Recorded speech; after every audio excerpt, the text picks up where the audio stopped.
get immense 7.2-inch howitzer. Let's not have it lobbing shells in the distance.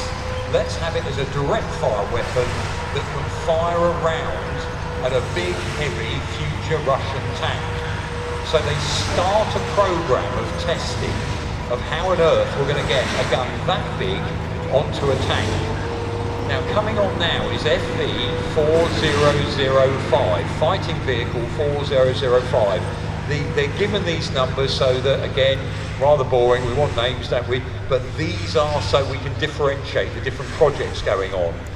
And this is not a tank. When you're looking at it, it's not something they're thinking it's going to go into production. It's not a prototype, it's a test bed. In other words, they're setting it up to learn what are going to be the problems, what are going to be the issues. Now this is what they call stage 2 of the project. Stage 1 had an open top. They're trying to work out these rounds for that, a gun that size, 2-part ammunition. Round goes in, followed by the brass cakes with the propellant in.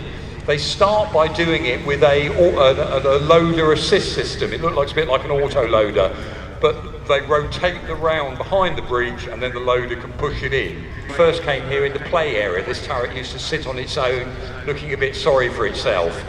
It's been restored, it's been dropped on the right type of Centurion hull, Mark III, that it was being used. It went on a number of different hulls during experimental time.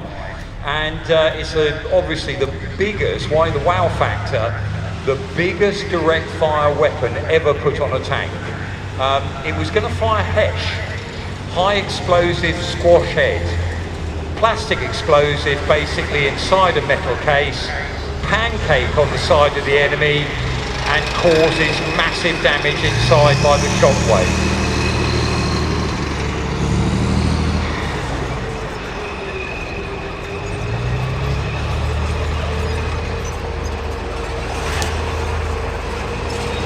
Now when it fired, it had such a recoil that they've got a ground anchor to drop behind it. If you fire to your side, you can only do certain angles. Too much recoil means you're going to tip the vehicle over. The great news for us is realising at the time that Christian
etc. The one we've got, M102, that's got a later engine put in from the M60 American tank to give it enough weather.